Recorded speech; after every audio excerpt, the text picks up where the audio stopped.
बिस्मिल्लाहिर्रहमानिर्रहीम। अस्सलाम वालेकुम नाज़रीन, आप यूट्यूब चैनल देख रहे हैं। मैं इमरान खान हूँ। क्विकली मैं आपको बता देता हूँ अब तक की जो अहम खबरें हैं। नंबर एक तो ये कि सुप्रीम कोर्ट ऑफ पाकिस्तान में जो मखसूस नशस्तों का केस चल रहा है वो बज़ाहिर दिखाई दे रहा है कि जजेस का कोई मूड नहीं है कि ये इंसाफ के मुताबिक उन पोलिटिकल पार्टीज़ को दी जाएँ या पाकिस्तान तरीके इंसाफ को ख़ास तौर पर दी जाएँ जिनका हक बनता है। यानी तरीके इंसाफ को लोगों ने वोट डाला था, उन्हीं की मखसूस नशस्तें हैं, लेकिन माले गनीमत की तरह ये उन जमातों में बांट दी गई जिन्हें लोगों ने मुस्तरद किया था। और अभी भी ऐसा लगता है कि अदलिया बज़िद्द है कि यही करना है। हालांकि एक फ़ैसला आया था सुप्रीम कोर्ट ऑफ पाकिस्तान के फुल कोर्ट का आया था, 1 साल गुजरने के बावजूद उसके ऊपर अमल दरामद नहीं किया गया। इलेक्शन कमीशन से किसी ने जवाब नहीं मांगा। इस केस में एक बड़ा दिलचस्प मरहला तब आया जब जस्टिस मुसर्रत हलाली साहिबा ने एक सवाल पूछ लिया कि जी हमने तो सिर्फ बल्ले का निशान वापस लिया था। यानी सुप्रीम कोर्ट ऑफ पाकिस्तान में 13 जनवरी 2024 को जो कुछ हुआ उसमें तो सिर्फ बल्ले का निशान वापस लिया गया था। ये ऑर्डर में कहाँ लिखा है कि पार्टी खत्म हो गई? पार्टी तो आपकी थी। तो इस पे जनाब सलमान अकरम राजा साहब ने ज़रा तसल्ली करवाई और क्लियर करके बताया कि जो मखसूस नशस्तों की हमने लिस्टें दी थी 22 दिसंबर को, क्योंकि 24 दिसंबर गालिबन आखिरी दिन था, तो हमें मखसूस नशस्तों के लिए हमारी लिस्टें वापस कर दी गई। और उसकी वजह यह बताई गई कि those list were return on the ground that PTI is not a political party that can be recognized by the election commission of Pakistan. कि पीटीआई एक ऐसी सियासी जमात ही नहीं है जिसे इलेक्शन कमीशन ऑफ पाकिस्तान जो है वो रिकॉग्नाइज करता हो। ये कहकर हमारी मखसूस नशस्तें वापस कर दी गई 13 जनवरी के फैसले से पहले ही। तो इलेक्शन कमीशन ऑफ पाकिस्तान ने जैसी डकैती डाली थी 13 जनवरी को, बल्ले का निशान छीनने के फैसले ने उसके ऊपर मोहर जब्त कर दी। ये सारी ज्यादती देखें पाकिस्तान तरीके इंसाफ को जजेस कहते हैं आपने ये छोटा सा नुक्ता मिस कर दिया, ये छोटी सी चीज मिस कर दी। ओ भाई जंग लगी हुई थी उस वक्त पाकिस्तान तरीके इंसाफ के खिलाफ। जो बंदा बाहर आता था उसको उठा के जेल में डाल देते थे, जो बंदा नजर आता था उसको अगवा बराए बयान कर देते थे, लापता कर देते थे, एजेंसियां उठा के ले जाती थी। लोगों की चादर और चारदीवारी का तकद्दुस पामाल हो रहा था। एक जंग जैसी कैफियत में इमरान खान साहब की पार्टी ने इलेक्शन लड़ा है। अब उस पार्टी को कहते हैं जनाब आप जब गए तो आपने ये नुक्ता क्यों मिस कर दिया, वो क्यों मिस कर दिया। भाई नॉर्मल हालात में वकला इतना काम नहीं कर सकते जितना जंग ज़दा हालात में पाकिस्तान तरीके इंसाफ ने ना सिर्फ इलेक्शन लड़ा बल्कि फस्तायत का सामना भी किया। लेकिन ये हम सब जानते हैं कि पाकिस्तान की अदलिया क्या सोच रही है। वहां पर सलमान अकरम राजा साहब ने एक और बड़ी इंपॉर्टेंट बात की, ये बड़ी मज़ेदार बात है और इस पे जस्टिस अमीनुद्दीन साहब ने एक लुकमा भी दिया, लेकिन मैं ये चीज़ आपके सामने रखना चाहता हूँ। उन्होंने कहा जी मैं कभी ख्वाब भी नहीं देख सकता था कि मुझे 1,60,000 वोट मिल जाएंगे। तो इस पे जस्टिस अमीनुद्दीन साहब जो आईनी बेंच के सरबराह हैं वो फरमाते हैं कि जी वो तो आपकी इनफरादी कोशिश थी। इन्होंने कोशिश की कि सलमान अकरम राजा साहब को खुश करके उनके खाते में डाल दो कि 1,60,000 वोट आपको मिले, तो आपकी इनफरादी कोशिश थी। जस्टिस अमीनुद्दीन साहब पाकिस्तान के किसी भी एक हल्के में आप जाके अपनी इनफरादी कोशिश करके देख लें, ये 1,60,000 वोट की बात हो रही है, आपको 16,000 वोट नहीं मिलेंगे। ये मैं लिख के देने के लिए तैयार हूं। इनफरादी कोशिश ऐसे होती है। इस पे फिर गलतफहमी दूर की सलमान अकरम राजा साहब ने उसी अदालत में वहीं पे खड़े होकर वहीं पे उन्होंने जवाब दिया। उन्होंने कहा जी मेरी कोशिश नहीं थी, मैंने सिर्फ इतना कहा था हल्के में जाके कि पीटीआई का उम्मीदवार हूं, मुझे इमरान खान ने भेजा है और मुझे 1,60,000 वोट मिल गए। ये उन्होंने जज साहब की गलतफहमी वहां पे दूर कर दी। एक और डेवलपमेंट यह है कि इमरान खान साहब के खानदान ने एक बड़ा फैसला किया है। इमरान खान साहब की बहनें ये कहती हैं कि इमरान खान के तो हाथ बंधे हुए हैं। हम जब जेल में जाते हैं तो अब 2 बहनों को ये इजाजत है, आहिस्ता आहिस्ता इमरान खान को तनहा कर दिया गया है, बाकी लोगों को मिलने नहीं दिया जाता। तो 2 तरह के पैगामात इमरान खान साहब बाहर भेजते हैं। एक जो अवाम के लिए, जो पब्लिक ओपिनियन के लिए वो भेजते हैं कि जनाब ये इमरान खान का मौक़िफ़ है इन मामलात पे, और दूसरा इमरान खान साहब जो पैगाम भेजते हैं वो अपनी पॉलिटिकल पार्टी के लिए जो अहकामात भेजते हैं या इंस्ट्रक्शंस भेजते हैं कि जी अब ये करना है, अब ये करना है, अब ये करना है। तो उनके ख़ानदान ने कहा जी कि हम पॉलिटिकल पार्टी को अहकामात पहुंचा देते थे और जो इमरान खान साहब अनाउंस करने के लिए कहते थे वो हम कह देते थे। लेकिन हमारी गलती ये हुई कि हमने फीडबैक नहीं लिया, हमने फॉलो अप नहीं किया कि इमरान खान साहब ने जो अहकामात बताए हैं सियासी जमात के रहनुमाओं के लिए उन पर अमल दरामद हो रहा है या नहीं हो रहा। अब हम फॉलो अप लेंगे। यानी इमरान खान पिछले 2 महीने से 5 बंदों को बुला रहे हैं जेल में, ये बंदे जेल के दरवाजे तक नहीं गए। इन्होंने इतनी तकलीफ नहीं की कि ये खैबर पख्तूनख्वा से उठें और उठकर जेल के दरवाजे पे जाके कोई कोशिश ही कर लें, थोड़ा जोर ही लगा लें कि जनाब हम आए अपने लीडर को मिलने के लिए, हमें मिलवा दो। इन्होंने ये भी नहीं किया। और जब ये सारा कुछ नहीं किया तो इमरान खान की बहनों को लगता है कि उन्हें फॉलो अप करना चाहिए था। जो फॉलो अप उन्होंने नहीं किया वो ये कहते हैं कि जी आइंदा हम फॉलो अप करेंगे। इमरान खान साहब के हवाले से नैब प्रोसिक्यूटर ने, यानी उनका जमानत वाला केस लगा हुआ था ना, अब वो सजा मुअत्तली चाहते हैं, जमानत चाहते हैं, अपील के अंदर जाना चाहते हैं हाई कोर्ट में, जो फैसले इमरान खान साहब के खिलाफ दिए गए उनके बारे में। तो इसमें सलमान सफदर साहब ये कह रहे थे कि जब सजा सुनानी होती है तो दिन रात केसेस चलाते हैं, और जिस वक्त हम अपील के लिए आते हैं तब हमारे केस लगने नहीं देते, हमारी तारीखें नहीं लगनी। आज नैब का प्रोसिक्यूटर आता है और वो आकर क्या कहता है, वो आकर कहता है जनाब कि मुझे 4 हफ्ते का मजीद टाइम दे दे, मैं इस केस की तैयारी करके आऊँ। अंदाज़ा करें आप। और अभी तक अदालत ने कोई तारीख नहीं दी, किसी को कुछ पता नहीं। तो इमरान खान के केसेस जो है वो लटकाए जा रहे हैं बार बार। इसमें अलीमा खान साहिबा ने एक स्टेटमेंट और दिया, और ये अली अमीन गंडापुर साहब को अलीमा खान साहिबा का मशवरा था। अलीमा खान साहिबा ने क्या कहा, जरा ये आप सुन लें, आपको आइडिया हो जाएगा।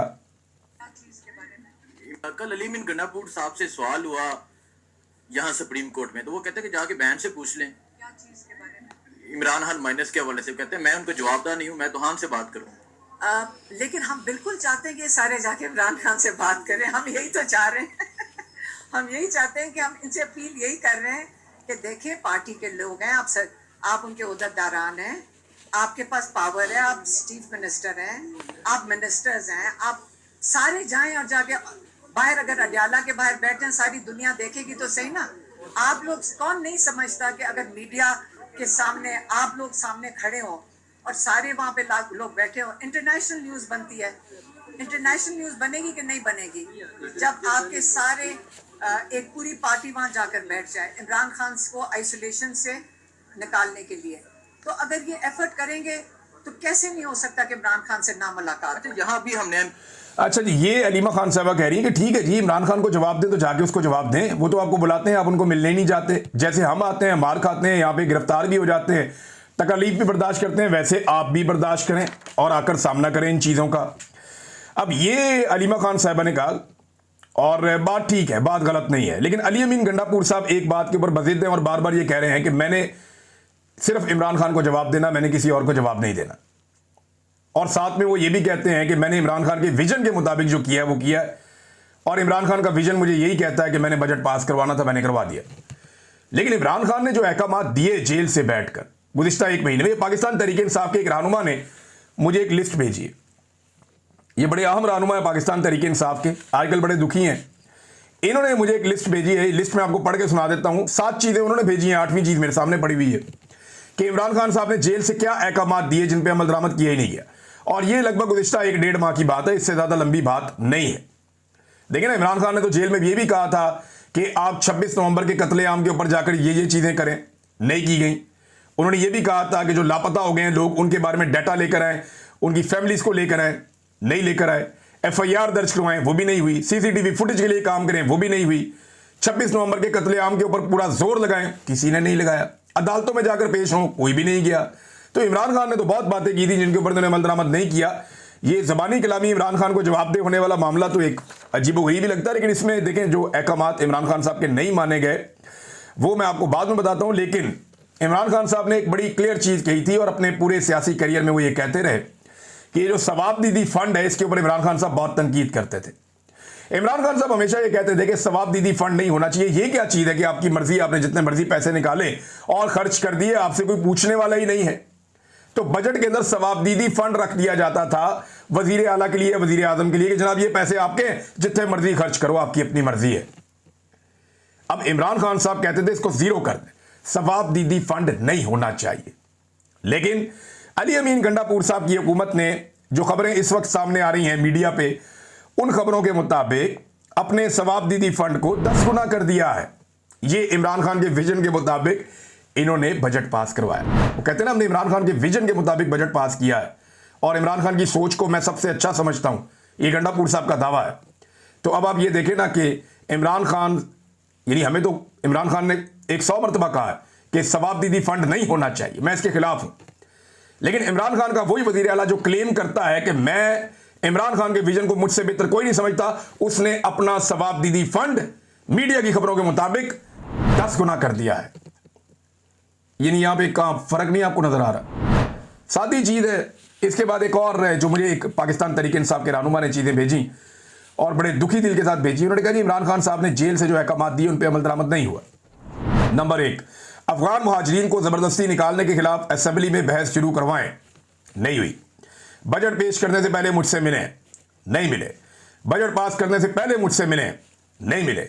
सलमान अकरम राजा सुप्रीम कोर्ट को खत लिखें, अभी तक तो नहीं हुआ। सुप्रीम कोर्ट में पटिशंस करें, अभी तक तो नहीं हुआ। ड्रोन हमलों के खिलाफ शदीद तरीन एहतजाज रिकॉर्ड करवाएं, अभी तक तो नहीं हुआ। ड्रोन हमले करने वालों के खिलाफ FIR दर्ज करवाएं, एक भी FIR नहीं हुई। ये इमरान खान साहब के वो अहकामात हैं जिनकी खिलाफ वर्जी हो रही है।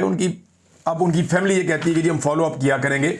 इमरान खान तो मजबूर है, उसके हाथ बंधे हुए हैं, वो जेल के अंदर है, लिहाजा अब हम फॉलो अप किया करेंगे। इमरान खान साहब को भी जाकर बताया करेंगे कि फलां को हमने आपका फलां पैगाम दिया था और फलां उसके ऊपर ये नहीं कर रहा।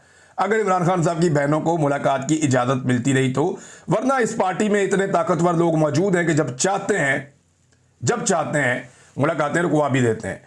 अब नाज़रीन, पाकिस्तान तरीके इंसाफ के वर्कर्स अरकान असम्बली से उलझते रहे। जब अरकान असम्बली पहुंचे इस्लामाबाद में, और क्योंकि देखें बजट के मामले के ऊपर मुशावरत इमरान खान साहब से नहीं हुई और अचानक से बजट पास हो गया, इस पर आवाम को बड़ा गुस्सा है और वर्कर जो है वो उलझ रहे हैं कि जनाब आपने ये काम क्यों किया। उमर यूब और अली अमीन वगैरह गए भी अडियाला जेल में, इन्होंने कोशिश की जनाब कि मुलाकात करें इमरान खान से। उन्होंने कहा जी हम पुरअमन लोग हैं, हम कोई और तो काम कर नहीं सकते, लड़ाई झगड़ा तो नहीं कर सकते, यहाँ पुरअमन बैठेंगे, जेल के वक्त तक के लिए हमें मिलने दिया गया तो ठीक है, नहीं मिलने दिया गया तो फिर वापस चले जाएंगे। अवामी जलसों में जाके बयान देते हैं कि एक नहीं 2 गोलियां ठोकेंगे, और यहाँ पे आके मैंने देखा कि बड़े अच्छे तरीके से उन्होंने, और अच्छा तरीका ही होना चाहिए, जमहूरी लोग अच्छे तरीके से ही करते हैं सारे काम। ये जो बड़के हैं और गोलियां मार देंगे और गोलियां चला देंगे और पहली गोली मैं खाऊंगा, ये चीज़ें जो हैं वो किसी और तरफ ले जाती हैं। फिर अवामी जो उमंगे हैं या अवामी उम्मीदें हैं वो आपसे बहुत बढ़ जाती हैं, फिर आप उतने बहादुर साबित नहीं होते तो फिर लोग आपके खिलाफ हो जाते हैं। जुनैद अकबर साहब मैदान में आ गए, थोड़ा देर से आए, लेकिन उनका स्टेटमेंट मैं आपको बता देता हूं। वो जनाब इस बात पे परेशान है कि उनके खिलाफ क्यों मीडिया में खबरें चल रही हैं। उन्होंने कहा जी मैंने कहा था कि मुझे नहीं पता कि खान साहब ने बजट के मुतालिक क्या कहा है और किस बुनियाद पर कहा है, इसलिए मैं किसी फैसले का हिस्सा नहीं बनता। खान साहब तक मेरी रसाई नहीं है। मैंने कहा जिन लोगों को खान साहब ने ये बात बताई है, इन लोगों को बजट पास करने से पहले उसी शिद्दत से बात करनी चाहिए थी ताकि बजट पास ना होता। रोला पड़ा हुआ था पूरे पाकिस्तान में, आप लोग सारे गायब थे जुनैद अकबर साहब उस वक्त, कि बजट पास करने के बाद सबको पता था कि कल बजट आ रहा है। पहले कहा गया कि बजट पेश ना हो, फिर कहा गया कि अच्छा हुआ पेश हो गया लेकिन इसे पास ना करें। अगर खान ने कहा नहीं होगा तो फिर चाहे हुकूमत जाती फिर भी नहीं होना चाहिए था। अब बड़ा सख्त रद्द-ए-अमल दिया जुनैद अकबर साहब ने, लेकिन जब बजट पास हो रहा था, पेश हो रहा था, उस वक्त जुनैद अकबर साहब का कोई रद्द-ए-अमल इस मामले में दिखाई नहीं दिया था। नाज़रीन, कुछ खबरें जो है वो इंटरनेशनल फ्रंट से अब आपके सामने रख देते हैं। इसमें डोनाल्ड ट्रंप के एक मुशीर हैं स्टीव, उन्होंने एक बड़ा दावा किया है। उनका दावा है कि अब आने वाले दिनों में कुछ ऐसे ममालिक इसराइल को तस्लीम करने जा रहे हैं जिनके बारे में दुनिया सोच भी नहीं सकती या कोई अंदाजा भी नहीं लगा सकता। लेकिन डोनाल्ड ट्रंप जहां पे भी जाते हैं, जिससे भी बात करते हैं, इसराइल के बारे में ज़रूर बात करते हैं। चाहे उन्होंने मिडिल ईस्ट का दौरा किया हो, चाहे उन्होंने लोगों से मुलाकातें की हों, तो हर जगह पे वो इसराइल के साथ एंगेजमेंट की बात ज़रूर करते हैं कि उसके साथ ताल्लुकात नॉर्मलाइज किए जाएं। डोनाल्ड ट्रंप के पिछले दौरे हुकूमत में कुछ ममालिक ने ताल्लुकात नॉर्मलाइज किए थे, बहरीन था, UAE था, बाकी मुल्क थे। अब वो ये चाहते हैं कि सऊदी अरब, UAE और बाकी ममालिक भी इसराइल को तस्लीम करें। पाकिस्तान के अंदर पहली मरतबा हम ये होता हुआ देख रहे हैं कि आप इसराइल के खिलाफ एहतजाज करने निकले तो आपको डंडे मारे जाते हैं, आपको गिरफ्तार कर लिया जाता है, हत्ता के छोटे बच्चों को और खवातीन को भी गिरफ्तार कर लिया जाता है। ये पाकिस्तान की सोच में, पॉलिसी में एक तब्दीली हम देख रहे हैं। जुबानी कलामी स्टेटमेंट आ जाते हैं, लेकिन इसके बावजूद लोगों को इसराइली मुजालिम के खिलाफ एहतजाज करने का हक पाकिस्तान में नहीं है, वो छीन लिया गया है। और कुछ लोगों को ये हक थोड़ी देर के लिए दिया जाता है और नूरा कुश्ती करके वापस ले लिया जाता है। तो ये सिंपल चीज़ है, इसे हमें समझना पड़ेगा कि ये मुमकिन नहीं है कि आसिम मुनीर साहब की मुलाकात हुई हो डोनाल्ड ट्रंप से और उस वक्त ईरान की और इसराइल की जंग चल रही हो और डोनाल्ड ट्रंप ने ये बात ना की हो कि इसराइल को पाकिस्तान तस्लीम करे। ये मुमकिन नहीं है। तो क्या पाकिस्तान के बारे में ये बात की जा रही है? बहस छिड़ी हुई है। मुझे नहीं लगता कि पाकिस्तानी अवाम इतने आराम से मानेगी। और दूसरी एक और बहस छिड़ी हुई है कि सऊदी अरब क्या तस्लीम कर सकता है। लेकिन 2 बैनर्स जो है ना वो बहुत ज़्यादा सोशल मीडिया पे गर्दिश कर रहे हैं, बहुत बड़े बड़े होर्डिंग्स हैं।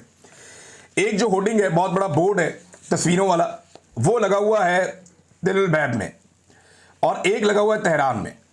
जो तेहरान में लगा हुआ है ना, उसके ऊपर इस्माइल हानिया की तस्वीर है, हसन नसरुल्लाह साहब की तस्वीर है, ईरानी साबिक सदर की तस्वीर है, उसके अंदर जो सनवार साहब की तस्वीर है।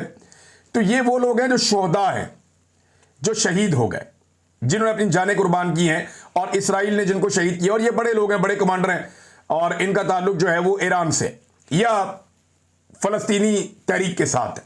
ये वो लोग हैं। दूसरी तरफ जो तेहरान के अलावा तिल अबैब में बोर्ड लगा है, ये भी बहुत बड़ा बोर्ड है, और इस बोर्ड के ऊपर जो तस्वीर है, अगर वो आप देखें तो एक डिफरेंट पिक्चर आपके सामने आती है। इसमें जनाब नेतन्याहू की है, डोनाल्ड ट्रंप की है, और जुलानी की है, मोहम्मद बिन सलमान की है, और दीगर कुछ और जो अरब हुक्मरान हैं उनकी तस्वीर हैं। तो यहाँ पे मुसलमान मुल्कों समेत यूएई के हुक्मरान हैं उनकी है। तो यहाँ मुसलमान मुल्कों समेत जो तस्वीर लगाई गई है, उसमें डोनाल्ड ट्रंप को और नेतन्याहू को और बाकी अपने हमायतियों को शामिल किया गया है। हैरत की बात यह है कि इसमें जो मगरबी ममालिक सपोर्ट करते हैं इसराइल को, उनकी तस्वीर नहीं है। इसके अंदर नरेंद्र मोदी की भी तस्वीर नहीं है। तो ये तस्वीर जो है वो पिक्चर को बहुत क्लियर कर रही है, और डोनाल्ड ट्रंप के मुशीर की तरफ से ये दावा कि आने वाले वक्त में कुछ और ममालिक, इससे कुछ ममालिक में तशवीश भी हो रही है कि कौन कौन से मुल्क हैं, और ये बहस भी शुरू हो गई है कि इसराइल को तस्लीम करने जाएंगे तो कौन कौन से मुल्क हैं जो इसराइल को तस्लीम कर सकते हैं। अभी इसके बारे में कुछ पता नहीं है। बहरहाल आयतुल्लाह खामनई ने एक स्टेटमेंट दिया है, और उनका स्टेटमेंट अब जंगबंदी के बाद सामने आ गया। एक तो उन्होंने जंग जीतने पे उन्होंने कहा जी कौम को मुबारकबाद। दूसरा उन्होंने कहा कि अमेरिका और इसराइल ने जो जौहरी तनसीबात के ऊपर हमले किए हैं उसमें उन्हें कोई खातिर खा कामयाबी हासिल नहीं हुई है। ये दावा सामने आया आयतुल्लाह खामनई की जानिब से। ये एक बड़ा दावा है इस वक्त। और इसके अलावा एक डेवलपमेंट और है, वो बड़ी इंटरेस्टिंग है, वो इंडिया के लिए है। नाज़रीन, आप सबने नाम सुना होगा शायद शंघाई ताउन तंजीम, SCO, यानी शंघाई कोऑपरेशन ऑर्गेनाइजेशन, ये SCO है। और ये जो शंघाई ताउन तंजीम है, इसका इजलास हुआ चीन के अंदर। ये एक बड़ी तगड़ी तंजीम है, इसके अंदर बहुत सारे ममालिक हैं, और ये हमारे रीजन के ममालिक हैं, सेंट्रल एशिया के ममालिक हैं, चीन है, इसके अंदर भारत है, पाकिस्तान है।